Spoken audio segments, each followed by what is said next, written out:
जय हिंद दोस्तों, स्वागत है आपका अपने YouTube चैनल एडुविजन इंडिया के डिजिटल प्लेटफॉर्म पे। दोस्तों, मैं प्रमोद शर्मा आप लोग का स्वागत करता हूं। दोस्तों, एडुविजन इंडिया आप लोगों के लिए लेके आ गया है 71st बीपीएससी 2025 के प्रीलिम्स यानी प्रारंभिक परीक्षा के लिए एक कंप्लीट बैच। दोस्तों, जैसा कि पता है कि आप लोग को कि बीपीएससी 71st यानी बिहार लोक सेवा आयोग के द्वारा 71st बीपीएससी का फॉर्म आप लोग ऑलरेडी फिलअप कर चुके होंगे। आप लोग उसमें जानते हैं कि 1290 पोस्ट, तकरीबन 1300 पोस्ट अभी तक आयोग के द्वारा दिया गया है और इस एग्जाम का डेट भी सुनिश्चित कर दिया गया है, डेट भी डिसाइड कर दिया गया है। जो संभावित तिथि था वो एग्जाम का 10 सितंबर था, लेकिन उसे 13 सितंबर अभी रिसेंट में किया गया है। 13 सितंबर को आपका प्रारंभिक परीक्षा होने जा रहा है। तो आपके पास कुल मिला के अभी 2 से 2.5 महीने का समय है। 2 से 2.5 महीने के समय में आपको 2 महीने का, तकरीबन 2 महीने ही हम मानते हैं, 2 महीने में हमें सारा बीपीएससी के सिलेबस को यानी प्रारंभिक परीक्षा के लिए हमें तैयार होना है। क्योंकि प्रारंभिक परीक्षा ही पास करेंगे यानी प्रीलिम्स पास करेंगे तो ही आप मेंस में यानी मुख्य परीक्षा में अपियर होंगे, और मुख्य परीक्षा पास करेंगे तो ही आप इंटरव्यू में जाएंगे। यानी बीपीएससी प्रारंभिक परीक्षा बीपीएससी 71st को क्रैक करने का 3 पिलर्स, 3 स्टेज है। 3 स्टेज में आप बीपीएससी को क्वालिफाई करेंगे। पहला आपका प्रारंभिक परीक्षा होगा यानी प्रीलिम्स, उसके बाद आपका मेंस एग्जाम होगा यानी मुख्य परीक्षा, उसके बाद इंटरव्यू होगा, फिर आपका फाइनल मेरिट बनेगा। ठीक है, तो ये प्रोसेस है। लेकिन सबसे पहले हमें क्या करना होगा, अभी हमारे पास टाइम ज्यादा नहीं है, तो हमें अब प्रारंभिक परीक्षा यानी प्रीलिम्स पे मुख्य रूप से हमें फोकस करना होगा। ठीक है, प्राइमरी फोकस हमारा कहाँ होना चाहिए? अभी हमारा प्राइमरी फोकस हमारे प्रारंभिक परीक्षा यानी प्रीलिम्स एग्जाम पे होना चाहिए। तो प्रीलिम्स एग्जाम को ध्यान में रखते हुए, प्रीलिम्स एग्जाम को ध्यान में रखते हुए, प्रीलिम्स को ध्यान में रखते हुए आपका एग्जाम का डेट भी आ चुका है, तो प्रीलिम्स परीक्षा को ध्यान रखते हुए एडुविजन इंडिया, एडुविजन इंडिया आप लोग के लिए क्या लेके आया है? तो एडुविजन इंडिया आप लोग के लिए लेके आया है, हाँ, तो एडुविजन इंडिया आप लोग के लिए कंप्लीटली एक प्रीलिम्स का बैच लेके आ गया है। ये प्रीलिम्स का बैच, और ये बैच आपको कहां मिलने वाला है?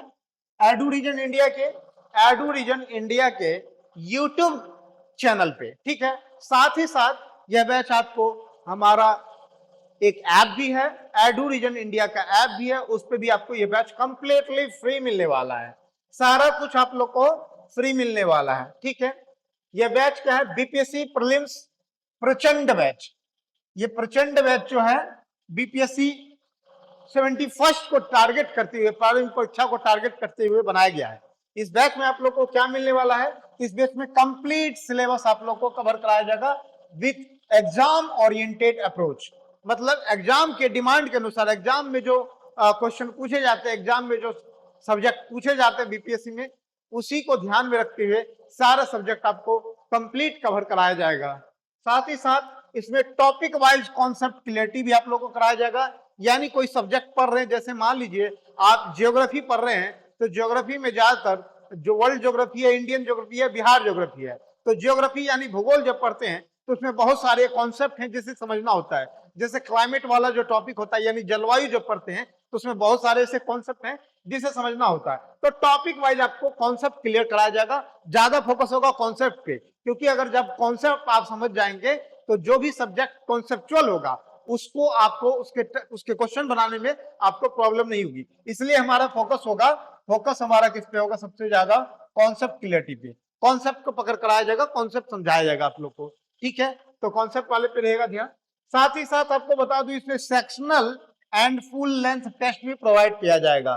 सेक्शनल कहने का मतलब ये कि कोई टॉपिक मैं आपको कवर कराया, जैसे ज्योग्राफी पढ़ाया, ज्योग्राफी में मैं क्लाइमेट पढ़ा दिया आपको, अगर क्लाइमेट पढ़ाया हूं, जलवायु पढ़ाया हूं, तो जलवायु कंप्लीट पढ़ाने के बाद आपको जलवायु टॉपिक का ही एक सेक्शनल टेस्ट कराया जाएगा, यानी सिर्फ जलवायु का ही क्वेश्चन पूछा जाएगा, और जलवायु के ही एमसीक्यू होंगे, और वो क्वेश्चन ऐसे होंगे जो कहीं ना कहीं एग्जाम में पूछा गया होगा, चाहे वो बीपीएससी में पूछा गया हो, चाहे यूपीपीसीएस में, मतलब कहीं ना कहीं एग्जाम में पूछा गया होगा, वही क्वेश्चन आपसे करवाया जाएगा। ठीक है, तो ये सेक्शनल टेस्ट हो गया। साथ ही साथ फुल लेंथ टेस्ट होगा, यानी जब आपका कंप्लीट सारा सिलेबस कंप्लीट हो जाता है, जितने भी सब्जेक्ट हैं सब कंप्लीट हो जाता है, तो आपको मिक्स करके क्वेश्चन दिया जाएगा जैसे बीपीएससी में आता है। जैसे कुछ क्वेश्चन ज्योग्राफी के होंगे, कुछ हिस्ट्री के होंगे, कुछ साइंस के, जनरल साइंस के होंगे, कुछ पॉलिटी के होंगे, कुछ करंट अफेयर होंगे, कुछ मैथ रीजनिंग होंगे, कुछ इकोनॉमिक्स होंगे। तो ये सारा मिक्सअप जो होता है उसी को हम लोग बोलते हैं फुल लेंथ टेस्ट।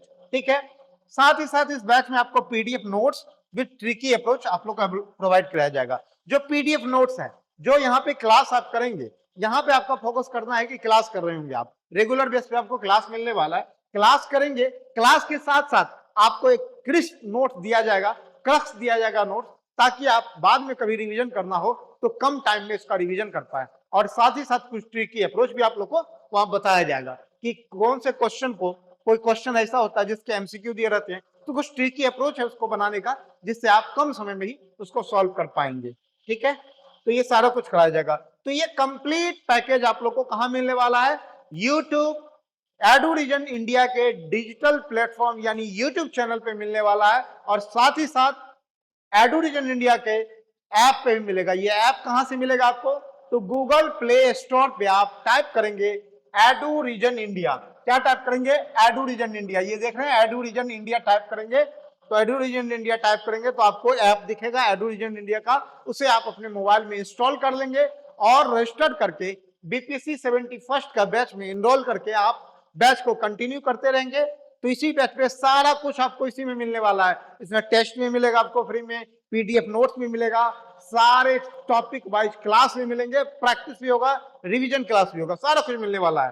तो आप लोग अगर बीपीएससी 71st में चाहते हैं एक पोस्ट अपना पक्का करना, प्रारंभिक परीक्षा में चाहते हैं कि आपका पीडीएफ में नाम हो, तो आज ही हमारे यूट्यूब चैनल से जुड़ जाएं और हमारे ऐप को इंस्टॉल कर लें और कंटिन्यू क्लास करते रहें। और अगर आपके कोई मित्र, आपके दोस्त, आपके भाई, आपके कोई चाहने वाले, आपके कोई छोटे भाई बंधु कोई भी हैं, आपके फ्रेंड्स हैं जो बीपीएससी 71st का तैयारी कर रहे हैं और चाहते हैं कि प्रारंभिक परीक्षा 71st में उसका रिजल्ट हो, तो आज ही हमारे ऐप के साथ जुड़ जाए, यूट्यूब चैनल के साथ जुड़ जाए और हमारे चैनल को सब्सक्राइब कर ले, ताकि आपको जितना भी वीडियो हम अपलोड करेंगे सारा वीडियो आपको डायरेक्ट मिलते रहे। तो चलिए आज हम स्टार्ट करते हैं बीपीएससी प्रारंभिक परीक्षा का ये जो प्रचंड बैच है उसकी शुरुआत करते हैं।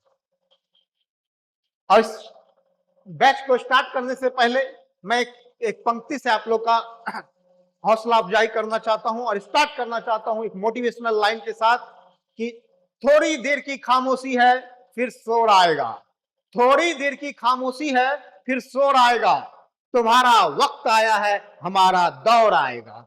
तो चलिए इसी के साथ आगाज करते हैं आज हम अपने इस बीपीएससी प्रचंड बैच की, जो 71st में आपके रिजल्ट को पक्का करेगा। तो चलिए ये बैच, और ये बैच कंप्लीटली फ्री है दोस्तों, आज ही जुड़ जाए बीपीएससी में। अगर चाहते हैं रिजल्ट आना तो आज ही जुड़ जाए। चलिए सारा सब्जेक्ट हम बात करते हैं बीपीएससी के बारे में। तो बीपीएससी एग्जाम यानी प्रारंभिक परीक्षा प्रीलिम्स को पास करने के लिए बीपीएससी में 8 पिलर्स हैं। बीपीएससी को अगर क्रैक करना है दोस्तों तो ये 8 पिलर्स को आपको क्रैक करना होगा। ये 8 पिलर आपको क्रैक करना होगा। बीपीएससी की ये 8 पिलर को आपको क्रैक करना होगा। अगर बीपीएससी पास करना है आपको, बीपीएससी प्रारंभिक परीक्षा में चाहते हैं कि आपका रिजल्ट हो, तो आपको 8 पिलर पे काम करना होगा। और ये 8 पिलर क्या है दोस्तों? हम बात करें 8 पिलर की, तो यहां पे आप देख पा रहे हैं 8 पिलर क्या है। यहां पे हमारा आता है पॉलिटी। पॉलिटी यानी भारतीय राज व्यवस्था, या इसी को क्या बोलते हैं? इंडियन पॉलिटी, भारतीय राज व्यवस्था। ये क्या है? भारतीय राज्य व्यवस्था। ये बैच बाइलिंगुअल रहने वाला है। ये भी ध्यान दें कि ये बैच जो आपका होगा प्रचंड बीपीएससी बैच, ये बाइलिंगुअल होने वाला है। ये भारतीय राज व्यवस्था भी पढ़ेंगे हम लोग। और हर एक साल बीपीएससी में, बीपीएससी के प्रारंभिक परीक्षा में पॉलिटी से तकरीबन 10 क्वेश्चन पूछे जाते हैं। 10 क्वेश्चन पॉलिटी से आते हैं दोस्तों। और साथ ही साथ हिस्ट्री की बात करें, हिस्ट्री यानी इतिहास, इतिहास में भी मैं बात करूं तो इतिहास में भी हम लोग इतिहास को 3 सेगमेंट पे पढ़ेंगे। इतिहास को 3 सेगमेंट पे पढ़ेंगे। इतिहास में 3 सेगमेंट क्या होगा? एक एंशिएंट हिस्ट्री होगा यानी प्राचीन काल होगा, मिडाइवल हिस्ट्री होगा यानी मध्यकालीन भारत होगा, मध्यकालीन इतिहास होगा, फिर मॉडर्न हिस्ट्री होगा यानी आधुनिक इतिहास होगा। तो 3 सेगमेंट हिस्ट्री में होगा। हिस्ट्री की बात करें, वेटेज की बात करें, तो हिस्ट्री में सबसे ज्यादा क्वेश्चन मॉडर्न से आते हैं। लेकिन पिछले 2-3 साल से ट्रेंड ऐसा आ गया है कि मॉडर्न के क्वेश्चन, मतलब मॉडर्न के क्वेश्चन ही आते हैं जनरली, एंशिएंट और मिडाइवल सबके क्वेश्चन आते हैं, लेकिन मॉडर्न के क्वेश्चन ज्यादा आते हैं। लेकिन कुछ ट्रेंड ऐसा आ गया है कि हिस्ट्री के क्वेश्चन वेरी करते रहते हैं, कभी ज्यादा आता कभी कम आता है। तो तकरीबन माना जाता है 25 से 30 क्वेश्चन, 25 से 30 क्वेश्चन आपका हिस्ट्री से आ जाता है। 25 से 30 क्वेश्चन आपका हिस्ट्री से रहता है, तो अच्छा खासा वेटेज ये भी रख रहा है हिस्ट्री। ठीक है, इसके बाद इकोनॉमिक्स हो गया, यानी अर्थशास्त्र, अर्थव्यवस्था हो गया, सॉरी,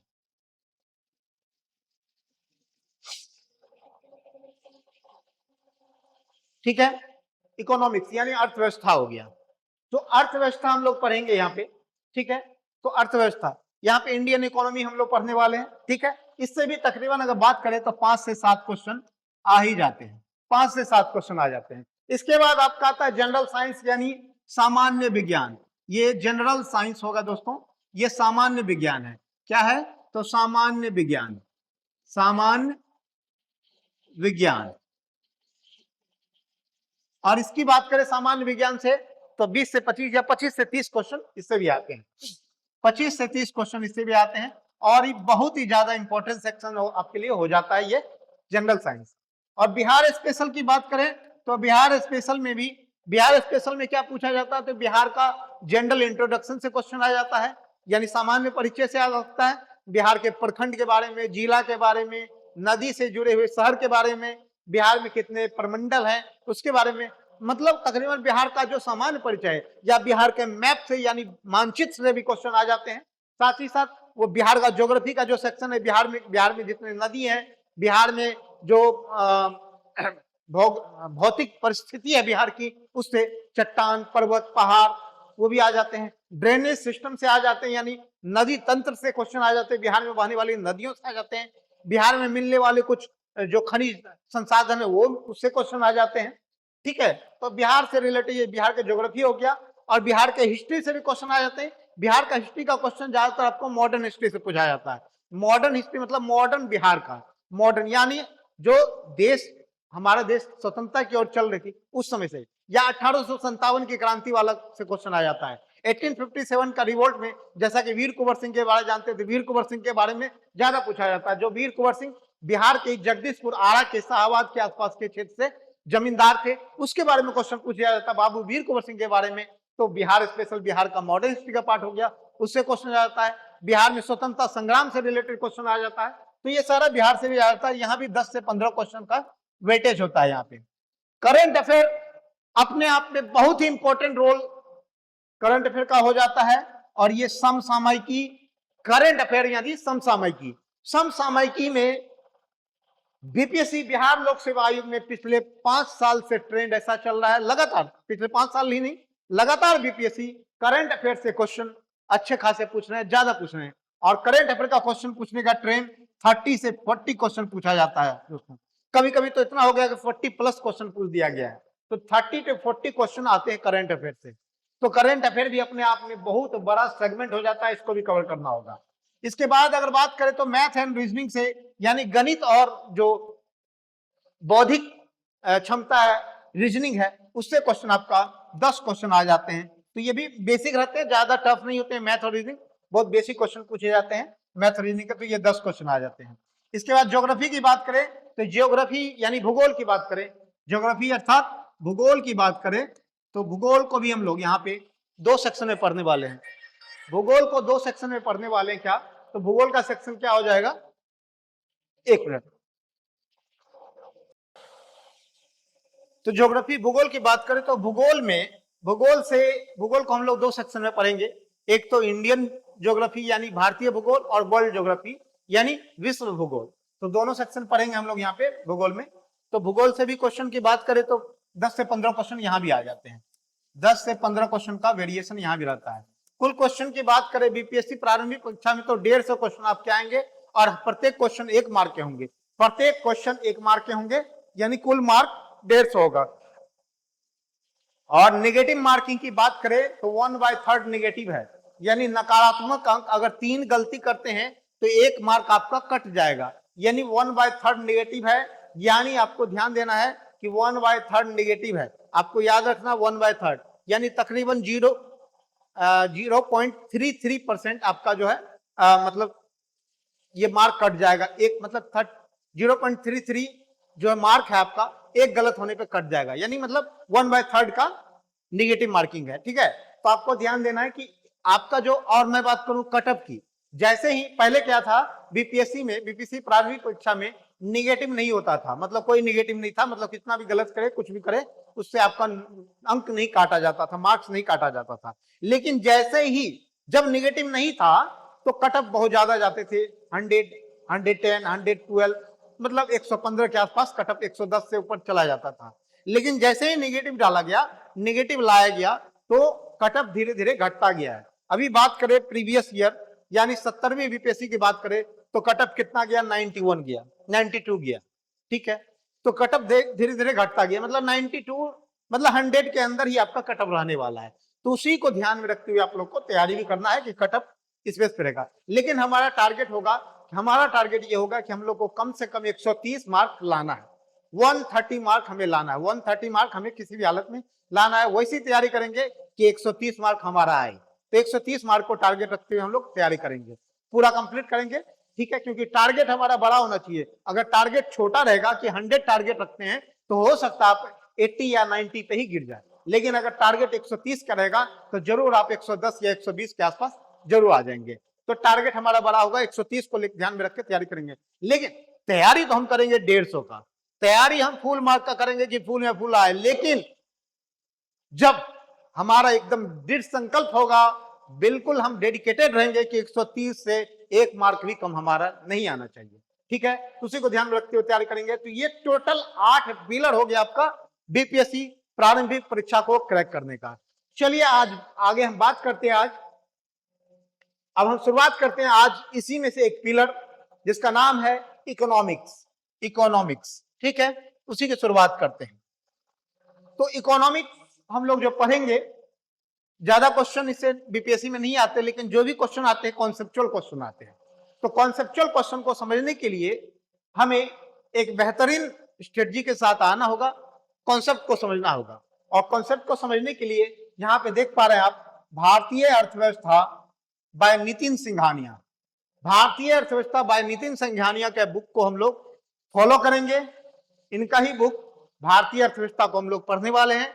उसी के इंडेक्स को फॉलो करते हुए हम लोग भारतीय अर्थव्यवस्था यानी इकोनॉमी का पिलर, जो बीपीएससी में 8 पिलर है, उसमें से जो एक पिलर इकोनॉमी है उसको यहाँ से खत्म करेंगे हम लोग। ठीक है, तो इंडियन इकोनॉमी हम लोग यहाँ पे पढ़ने वाले हैं। क्या पढ़ने वाले हैं? Indian economy. ठीक है, और ये क्या होगा, नितिन सिंघानिया का बुक है, इसके इंडेक्स को फॉलो करेंगे। साथ ही साथ सिर्फ इसी के इंडेक्स को, यानी नितिन सिंघानिया का जो टेक्स्ट बुक है, सिर्फ इसी के इंडेक्स को फॉलो नहीं करेंगे, और भी कुछ एनसीईआरटी में जो इंपॉर्टेंट टर्म होंगे, कॉन्सेप्ट होंगे, वो सारा कुछ हम लोग यहाँ पे इंक्लूड करते जाएंगे। तो तकरीबन कहने का मतलब ये कि आपके बीपीएससी में जितने भी कॉन्सेप्ट पूछे जाते हैं, चाहे एनसीईआरटी से हो, नितिन सिंघानिया से हो, रमेश सिंह से हो, किसी भी बुक से हो, सारा कॉन्सेप्ट यानी इकोनॉमिक्स से एक भी क्वेश्चन आपका गलत नहीं होगा। अगर इकोनॉमिक्स से 10 क्वेश्चन आते हैं तो 10 में 10 आपका मार्क सही हुआ, 10 में 10 क्वेश्चन सही होगा, ये मेरी गारंटी है। ये मैं ऐसे पढ़ाऊंगा तो आपका कंप्लीट पढ़ाया जाएगा। सिर्फ इकोनॉमिक्स की ही नहीं बात कर रहा हूं, मैं हर एक सब्जेक्ट की बात कर रहा हूं। किसी भी सब्जेक्ट को मैं पढ़ाऊंगा यहाँ पे, तो 100% ध्यान रखिए, आपको 100% क्वेश्चन बनेगा, उसकी प्रैक्टिस भी मैं यहाँ कराऊंगा। तो चलिए आज हम शुरुआत करते हैं, देर ना करते हुए डायरेक्ट स्टार्ट करते हैं। भारतीय अर्थव्यवस्था, इंडियन इकोनॉमी को स्टार्ट करते हैं। तो हम लोग सबसे पहले स्टार्ट करते हैं भारतीय अर्थव्यवस्था, यानी इसमें आप देख पा रहे हैं इकोनॉमिक्स एंड इकोनॉमी, दो टर्म आता है। एक आता है इकोनॉमिक्स, एक क्या आता है, इकोनॉमिक्स, और एक आता है इकोनॉमी, यानी अर्थशास्त्र और अर्थव्यवस्था। देखिए, इसको शुरुआत करने से पहले मैं बताता हूं कि अमेरिका के राष्ट्रपति थे, यूएसए के प्रेसिडेंट थे रूजवेल्ट। उन्होंने कहा था लोगों के सपने और संसाधन को बराबर बंटवारा करना चाहिए। मतलब लोगों के सपने और संसाधन को बराबर बांटना चाहिए। आप लोगों के सपने तो दे दिए, लेकिन अगर उसके संसाधन नहीं दिए तो क्या उसका सपना पूरा होगा? नहीं पूरा होगा। तो इसलिए वो बोले थे कि सपने और संसाधन बराबर बंटना चाहिए लोगों में, ठीक है। तो यहां जो हम लोग पढ़ते हैं इकोनॉमिक्स या इकोनॉमी, इसमें हम लोग संसाधन को ही बांटते हैं, रिसोर्स को ही बांटते हैं, उसी की बात करते हैं, ठीक है। तो हम लोग देखते हैं कि अर्थशास्त्र एवं अर्थव्यवस्था, इकोनॉमिक्स और इकोनॉमी, ये दोनों अलग अलग टर्म है, एक टर्म नहीं है। आप अगर सोच रहे हैं कि इकोनॉमिक्स और इकोनॉमी एक ही टर्म है, तो नहीं है, दोनों अलग अलग टर्म है। तो इकोनॉमिक्स और इकोनॉमी, ठीक है। तो हम लोग क्या है यहां पढ़ने वाले हैं कि अर्थशास्त्र क्या है, अर्थव्यवस्था क्या है। तो यहां पे देख पा रहे हैं, economics is a social science that deals with the production, distribution and consumption of goods and services. अर्थात अर्थशास्त्र एक सामाजिक विज्ञान है जो वस्तुओं और सेवाओं के उत्पादन, वितरण और उपभोग से संबंधित है।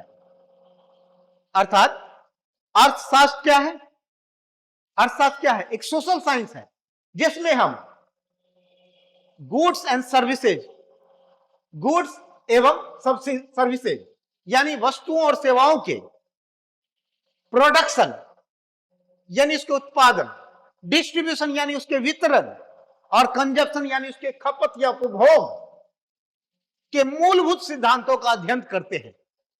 तो उसे ही हम लोग क्या बोलते हैं, इकोनॉमिक्स बोलते हैं, यानी उसे ही हम क्या बोलते हैं, अर्थशास्त्र बोलते हैं। तो अर्थशास्त्र समझ में आया आपको, अर्थशास्त्र सोशल साइंस है, सामाजिक विज्ञान है, जिसमें हम वस्तुओं और सेवाओं के प्रोडक्शन यानी उत्पादन, डिस्ट्रीब्यूशन यानी वितरण, कंजप्शन यानी खपत के मूलभूत सिद्धांतों का अध्ययन करते हैं, प्रिंसिपल का अध्ययन करते हैं। उसी को हम लोग क्या बोलते हैं, अर्थशास्त्र यानी इकोनॉमिक्स कहते हैं। अगर इकोनॉमिक्स की बात की जाए, पूरे इकोनॉमिक्स में आपको, पूरे इकोनॉमिक्स में गुड्स एंड सर्विसेज का आपको प्रोडक्शन देखना है, यानी उसका उत्पादन देखना है। फिर उसके उत्पादन होने के बाद, उत्पादन तो हो गया, मान लीजिए उत्पादन हो गया, लेकिन उसका डिस्ट्रीब्यूशन कैसे होगा, उसका फिर कंजप्शन कैसे किया जाएगा, उसका खपत कैसे होगा, इसी सब चीजों के अध्ययन को ही हम लोग, इसी सब चीजों के स्टडी को ही हम लोग क्या बोलते हैं, अर्थशास्त्र बोलते हैं, ठीक है। अब दूसरा टर्म आता है, फिर इकोनॉमी क्या होता है। सर आपके पास आया कि इकोनॉमी क्या होता है, इकोनॉमी यानी अर्थव्यवस्था। Economy is the economics that plays a role in a certain areas such as country in modern language.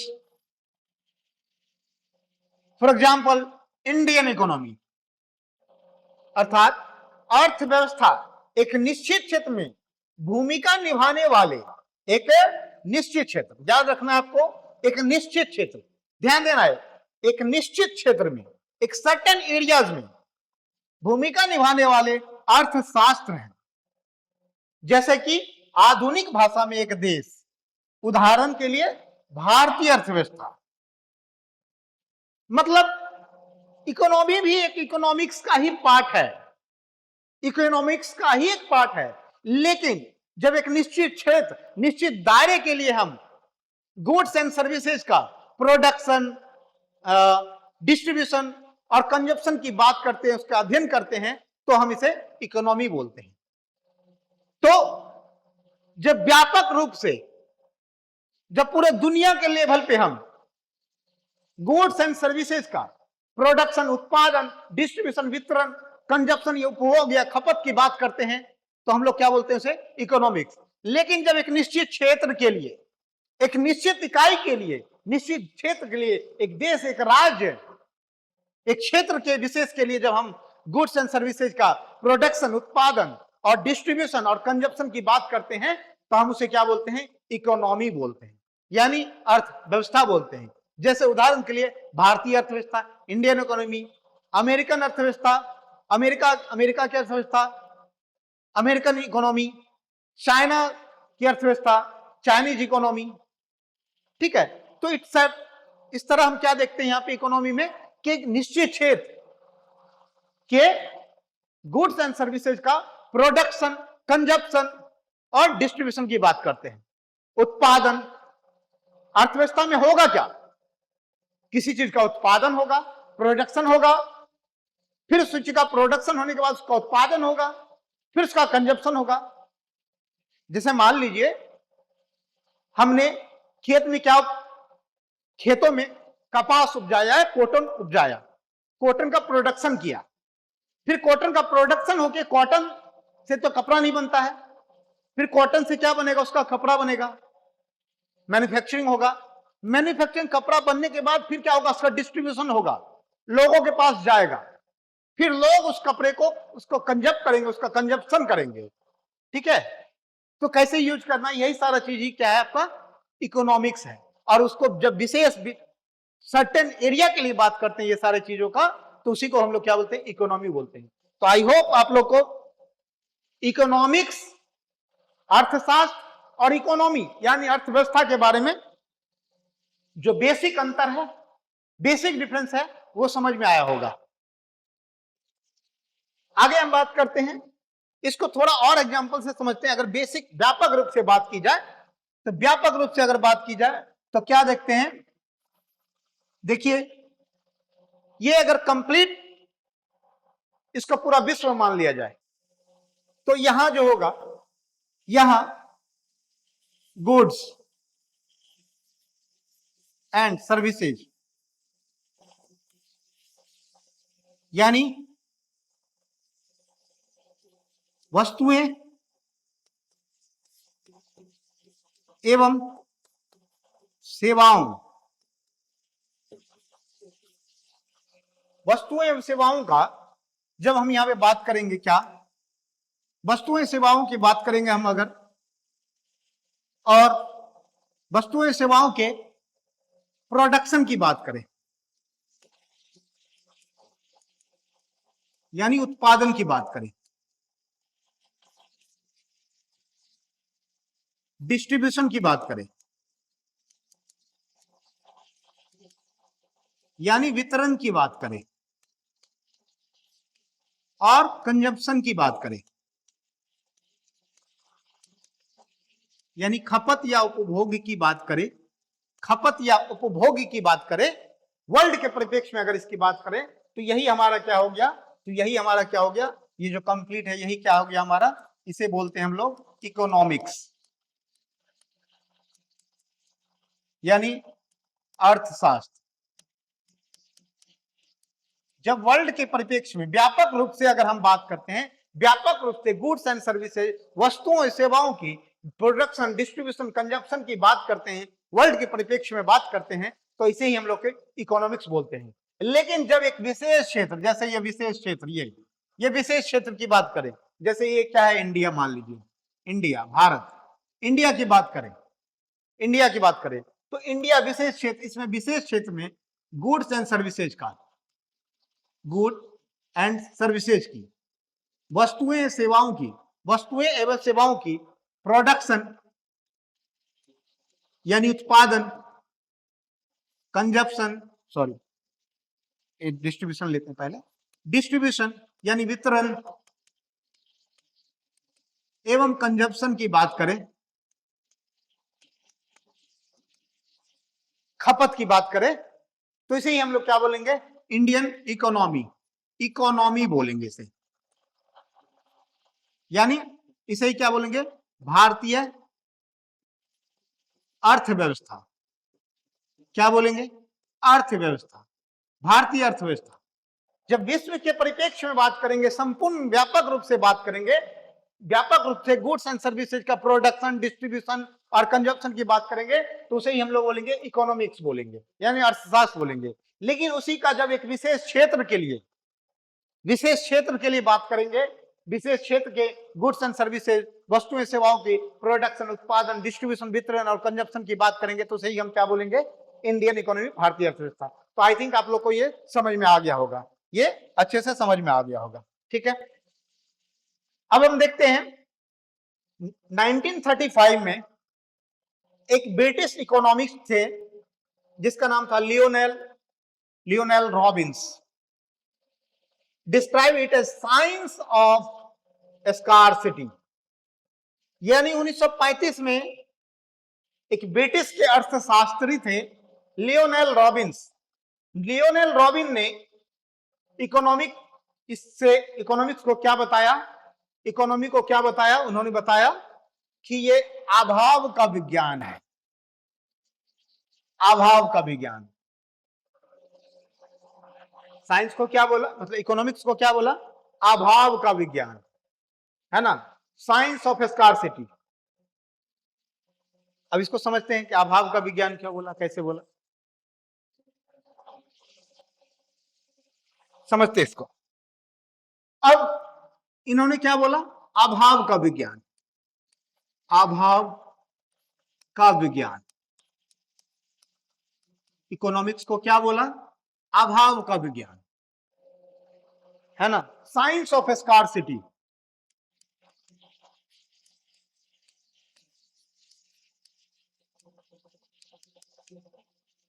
Science of scarcity. Lionel robin British economist थे। उन्होंने इकोनॉमिक्स को क्या बताया? इकोनॉमिक्स को क्या बताया? अभाव का विज्ञान, साइंस ऑफ स्कार्सिटी। देखिए इन्होंने ऐसा क्यों बोला? क्योंकि इनका मानना था कि जब से धरती है तब से मनुष्य है। जब से धरती है तब से मनुष्य है, और मनुष्य है तो मनुष्य है, लोग होंगे, समाज में लोग होंगे,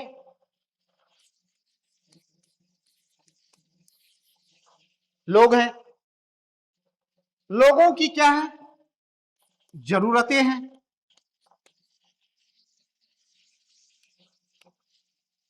जरूरतें हैं। तो शुरुआत में क्या था कि लोग कम थे। अब यहां पे एक चीज और था कि संसाधन भी है।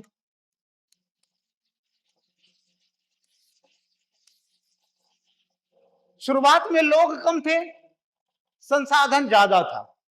लोग कम थे और संसाधनें ज्यादा थी। और लोगों की जरूरतें, लोगों की जरूरतें, लोगों की कुछ जरूरतें भी होती हैं, रिक्वायरमेंट, नीड्स। तो लोग थे तो संसाधन भी थे। जब पहले लोग कम थे और संसाधन ज्यादा था, लेकिन धीरे धीरे लोग एक समाज, एक राज्य, एक परिवार में बनता गया। जैसे ही जैसे कंसोलिडेटेड होता गया, हाँ, वो जुड़ता गया, एक समाज बना, तो लोगों की जरूरतें बढ़ती गई। लोगों की जरूरतें बढ़ती गई और संसाधन सीमित हो गया। संसाधन क्या हो गया? सीमित हो गया। सीमित हो गया, लिमिटेड हो गया। संसाधन मतलब रिसोर्स, रिसोर्स की बात कर, जरूरतें, नीड्स। लोगों की जरूरतें अनलिमिटेड है। जब लोग कंसोलिडेट होते गए, बढ़ते गए, एक समाज, परिवार, समुदाय बनता गया, तो लोगों की जरूरतें बढ़ गई, लेकिन संसाधन सीमित था। संसाधन क्या था? सीमित था। संसाधन क्या था? सीमित था। तो यहां पे क्या हो गया? संसाधन सीमित है तो संसाधन का क्या हो गया? अभाव हो गया। क्या हो गया? अभाव हो गया। क्योंकि लोगों की जरूरत तो काफी है, अधिक है। लोगों की जरूरतें अधिक है, लेकिन संसाधन सीमित है। तो कुछ प्राथमिकताएं दी जाती है कि लोगों की प्राथमिक, मूलभूत प्राथमिकताएं जो है, मूलभूत जरूरत है, उसे पूरा किया जाए। इस सीमित संसाधन से ही लोगों के प्राथमिक जरूरतें, मूलभूत जरूरतें को पूरा करने को ही क्या बोला जाता है? इकोनॉमिक्स बोला जाता है। या इसी संसाधन को जो पूरा कराया जाता है, सीमित संसाधन, लोगों के जरूरतें को जो पूरा कराया जाता है, सीमित संसाधन के द्वारा ही, लिमिटेड रिसोर्स के द्वारा ही लोगों के अनलिमिटेड जरूरतें को जब पूरा कराया जाता है, उसके प्राथमिक जरूरतें को पूरा कराया जाता है, तो इसी को हम लोग क्या बोलते हैं? अभाव का विज्ञान। इसीलिए इसे क्या बोला गया? अभाव का विज्ञान। और यही जो सीमित संसाधन के द्वारा लोगों के प्राथमिक जरूरतों को जो पूरा की जाती है, इसी को तो क्या बोला जाता है? इसी को बजट बोला जाता है। आप जानते हैं कि हर एक साल बजट सरकार पेश करती है, और बजट में क्या किया जाता है? लोगों के जरूरतों को सीमित संसाधन के द्वारा पूरा कराया जाता है। उसके लिए कुछ प्राथमिक चीजें होती है। जैसे एक परिवार है, हमारे घर में भी कुछ प्राथमिकताएं होती है कि पहले हम, जैसे मान लीजिए हम कुछ कमाते हैं, हम कुछ अर्निंग करते हैं, तो उसमें से हमारा क्या प्राथमिकता होती है कि बच्चों का फी दे दें, फिर राशन भोजन मिल जाए। ऐसा तो नहीं होता, कुछ लोग ऐसे भी होते हैं जो कि भोजन नहीं, मतलब राशन नहीं लेते, वो अपना गाड़ी खरीद लेते हैं। तो लोग अलग अलग टाइप के, लेकिन प्राथमिकताएं किसको दी जाती है? तो लोगों की प्राथमिकताएं अलग अलग हैं। कोई पहले, सबसे पहले राशन पे खर्च करते हैं, कोई अपनी मूलभूत लग्जरी लाइफ को जीने के लिए खर्च करते हैं। तो सब अपने अपने हिसाब से प्राथमिकताएं बांटी हुई है। जैसे कि अगर 2024-25 की बात की जाए, 2024-25 के बजट में, 2024-25 के बजट में सरकार ने भी, इंडियन गवर्नमेंट ने भी 9 प्राथमिकताएं दिखाई है। कितने प्राथमिकताएं? 9 प्राथमिकताएं दिखाई है, 9 प्रायोरिटीज बताई है, 9 प्रायोरिटीज। कि 9 प्रायोरिटीज पे ही हम सबसे पहले बजट में उस पैसे को खर्च करेंगे, उसको पहले पूरा कराएंगे। तो बजट में 2024-25 के बजट में भी 9 प्राथमिकताएं गिनाई गई बजट में, क्योंकि हमारे पास संसाधन लिमिटेड है, उससे जो मूलभूत चीजें होंगी उसको पूरा किया जाएगा। बेसिक चीज जो है, बेसिक नीड जो जो बिल्कुल ही जरूरत है, उसे पूरा किया जाएगा। तो 9 प्राथमिकताएं बताई गई है। अब ये 9 प्राथमिकताएं क्या क्या है, तो आप लोग को बता दूं। पहले तो बताया गया कि productivity and resilience in agriculture, यानी कृषि में उत्पादकता और अनुकूलन।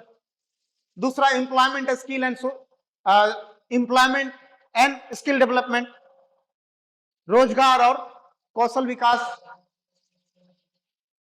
तीसरा ये बताया गया inclusive human resource development and social justice, समावेशी मानव संसाधन विकास एवं सामाजिक न्याय। चौथा बोला गया रूरल डेवलपमेंट, अर्बन डेवलपमेंट, शहरी विकास। पांचवा बोला गया, पांचवा प्राथमिकता क्या थी, प्रायोरिटी क्या थी? तो पांचवी प्राथमिकता थी आपका इनोवेशन से रिलेटेड, रिसर्च एंड डेवलपमेंट। ठीक है, फिर इसी तरह 9 प्राथमिकताएं गिनाई गई है। फिर एक जो फ्यूचर जनरेशन है, नेक्स्ट जनरेशन के लिए कुछ रिफॉर्म्स लाए गए, उसमें प्राथमिकता दी गई है। ठीक है, इनोवेशन पे प्राथमिकता दी गई, मतलब कुल मिला के 9 प्रायोरिटी, 9 प्राथमिकताएं बताई गई है।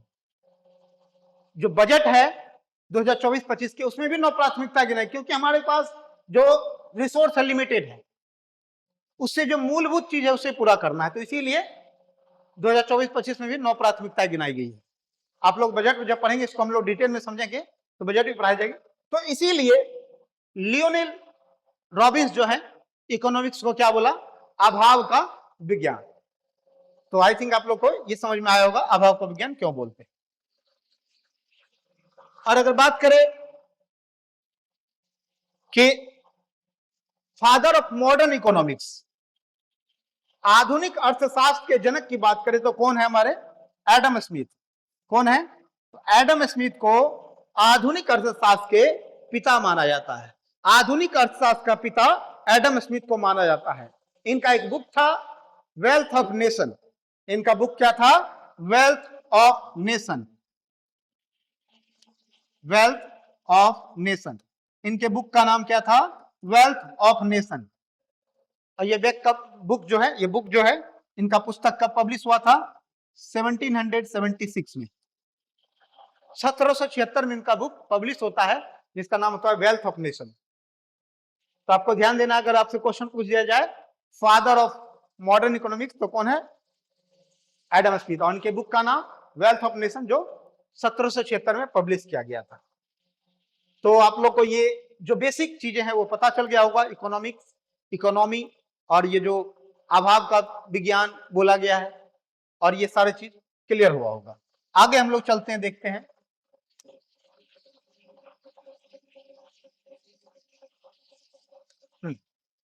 अब हम देखते हैं types of economy. Types of economy यानी अर्थव्यवस्था के प्रकार। अब देखिए अर्थव्यवस्था के प्रकार, इसमें हम लोग देखेंगे, टाइप्स ऑफ इकोनॉमी में देखेंगे, हम लोग को क्या पढ़ना है? इकोनॉमी ही पढ़ना है, इकोनॉमिक्स नहीं पढ़ना, हम लोग को इकोनॉमी पढ़ना है, उसमें भी इंडियन इकोनॉमी, भारतीय अर्थव्यवस्था पढ़ना है, तो हम लोग इकोनॉमी पढ़ेंगे। तो हम लोग इसमें देखते हैं कि अर्थव्यवस्था के कितने प्रकार हैं। तो अर्थव्यवस्था के प्रकार हम लोग देखेंगे निर्णय लेने के आधार पे। निर्णय लेने के आधार पे अर्थव्यवस्था के 3 प्रकार हैं, वो हम लोग देखते हैं। पहला प्रकार है बाजार अर्थव्यवस्था यानी मार्केट इकोनॉमी। मार्केट इकोनॉमी क्या है? मार्केट इकोनॉमी समझते हैं। An economy system in which output and prices are determined by unrestricted competition among privately owned business। एक आर्थिक प्रणाली जिसमें उत्पादन और कीमतें निजी स्वामित्व वाले व्यवसायों के बीच अप्रतिबंधित प्रतिस्पर्धा द्वारा निर्धारित किया जाता है। ठीक है, कहने का मतलब ये कि जब मार्केट इकोनॉमी किसे बोला जाता है? मार्केट इकोनॉमी बोला जाता है जब गुड्स एंड सर्विसेज के प्रोडक्शन, डिस्ट्रीब्यूशन, कंजप्शन का निर्णय निजी स्वामित्व वाले प्राइवेट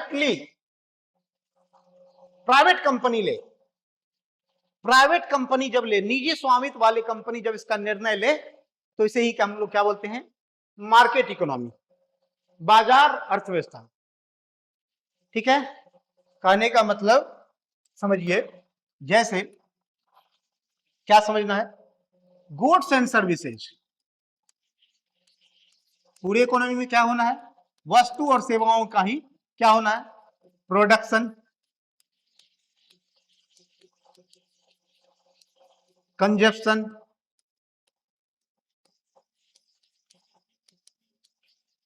और उसका डिस्ट्रीब्यूशन यानी वितरण। इन सभी पे निर्णय प्राइवेट कंपनी ले, प्राइवेट कंपनी या निजी संस्था ले।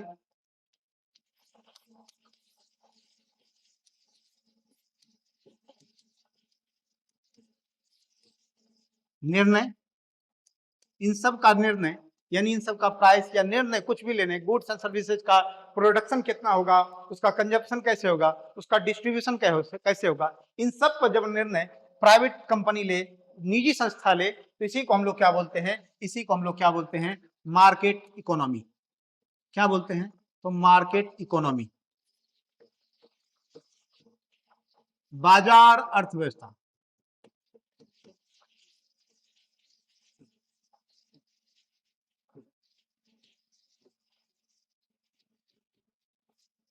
ठीक है, इसी को क्या बोलते हैं हम लोग? बाजार अर्थव्यवस्था। ठीक है, तो आप लोग को समझ में आया होगा कि गुड्स एंड सर्विसेज, वस्तुएं सेवाओं का प्रोडक्शन, डिस्ट्रीब्यूशन, कंजप्शन या इन सबके गुड्स एंड सर्विस का प्राइसेज, मूल्य निर्धारण करने, सारा कुछ अगर मूल्य निर्धारण, कंजप्शन, वितरण, खपत का निर्णय अगर प्राइवेटली ऑन्ड कंपनी ले, प्राइवेट कंपनी ले यानी निजी संस्था ले, तो इसी को हम लोग क्या बोलते हैं? बाजार इकोनॉमी यानी बाजार अर्थव्यवस्था यानी मार्केट इकोनॉमी बोलते हैं। ठीक है, तो ये आपको समझ में आया होगा कि बाजार अर्थव्यवस्था किसे कहते हैं। आगे हम देखते हैं गैर बाजार अर्थव्यवस्था, नॉन मार्केट इकोनॉमी। अब ये नॉन मार्केट इकोनॉमी क्या होता है? तो यहां लिखा है a non market economy in which government intervention is significant in allocating goods and resources and setting prices. यानी एक गैर बाजार, इसमें क्या होगा? Government intervention. ठीक है, allocating goods and resources and setting price, यानी एक गैर बाजार अर्थव्यवस्था जिसमें वस्तुओं और संसाधन को आवंटित करने और कीमतों का निर्धारण करने में सरकारी हस्तक्षेप महत्वपूर्ण है।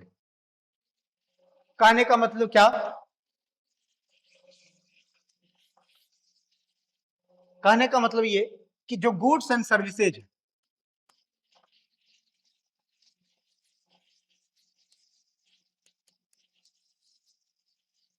इसका प्रोडक्शन यानी इसका उत्पादन, इसका कंजप्शन, इसका डिस्ट्रीब्यूशन,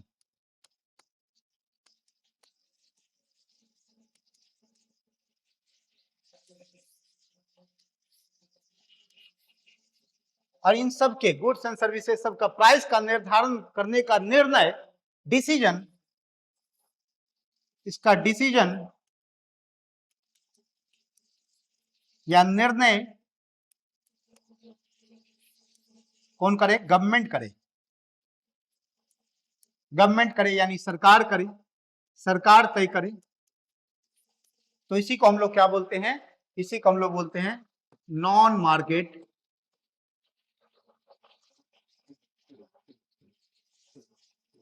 इकोनॉमी, यानी गैर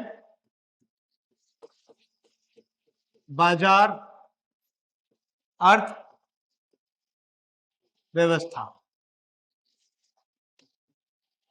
और आगे चल के मैं बताऊं आपको कि आगे इसी को हम लोग बोलेंगे सोशलिस्ट इकोनॉमी, सामाजिक अर्थव्यवस्था।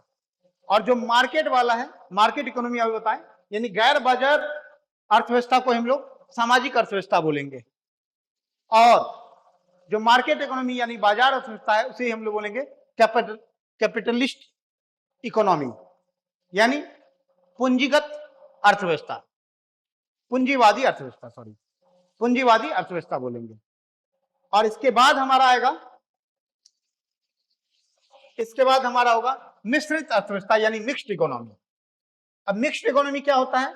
अब mixed economy system protects private property and allows a degree of economic freedom in the use of capital, but it also allows government to intervene in economic activity to achieve social objectives। अर्थात एक मिश्रित आर्थिक प्रणाली निजी संपत्ति की रक्षा करती है और पूंजी के उपयोग में आर्थिक स्वतंत्रता के स्तर की अनुमति देती है। आर्थिक प्रणाली निजी संपत्ति की क्या करती है? रक्षा करती है और पूंजी के उपयोग में आर्थिक स्वतंत्रता के स्तर की अनुमति देती है।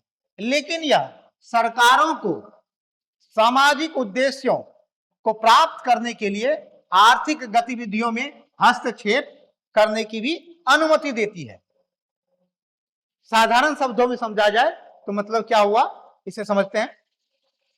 यहां क्या हुआ, जैसे जिस भी इकोनॉमी में गुड्स एंड सर्विसेज, वस्तुओं एवं सेवाओं के प्रोडक्शन, डिस्ट्रीब्यूशन यानी उत्पादन, वितरण और खपत या उनकी प्राइसेस, उसकी मूल्य निर्धारण, खपत, इन सब पर डिसीजन यानी निर्णय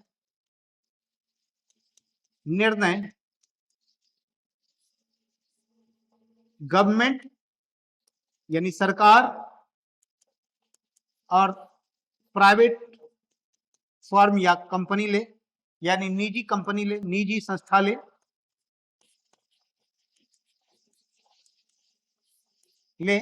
तो ही इसे क्या बोलते हैं? इसे क्या बोलेंगे हम लोग? मिक्स्ड इकोनॉमी बोलेंगे।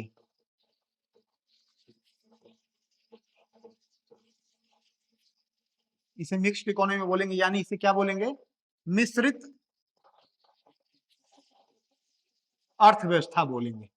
इसे ही क्या बोलेंगे हम लोग? मिश्रित अर्थव्यवस्था बोलेंगे। और मिश्रित अर्थव्यवस्था में क्योंकि यहाँ पे गवर्नमेंट भी डिसीजन ले रहा है और प्राइवेट फर्म यानी निजी संस्था भी ले रहा है, तो इसे हम लोग क्या बोलेंगे? इसमें क्या होगा? मिक्सचर होगा। ये किसका मिक्सचर होगा? इसे मिक्स क्यों बोलते हैं? क्योंकि यहाँ पे गवर्नमेंट भी ले रही है डिसीजन और प्राइवेट संस्था भी ले रही है। तो गवर्नमेंट लेती है तो इसे क्या बोलते हैं? गैर बाजार।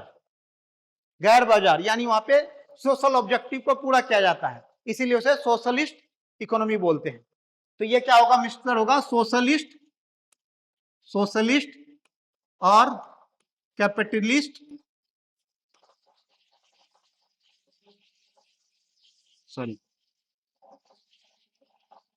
कैपिटलिस्ट इकोनॉमी का मिक्सचर होगा, यानी दोनों इसमें होगा, सोशलिस्ट भी होगा, सामाजिक अर्थव्यवस्था और पूंजीवादी अर्थव्यवस्था का भी ये मिक्सचर है, मिक्स्ड इकोनॉमी। ठीक है, तो आपको समझ में आया होगा कि टाइप्स ऑफ इकोनॉमी हम लोग 3 पार्ट में देखें।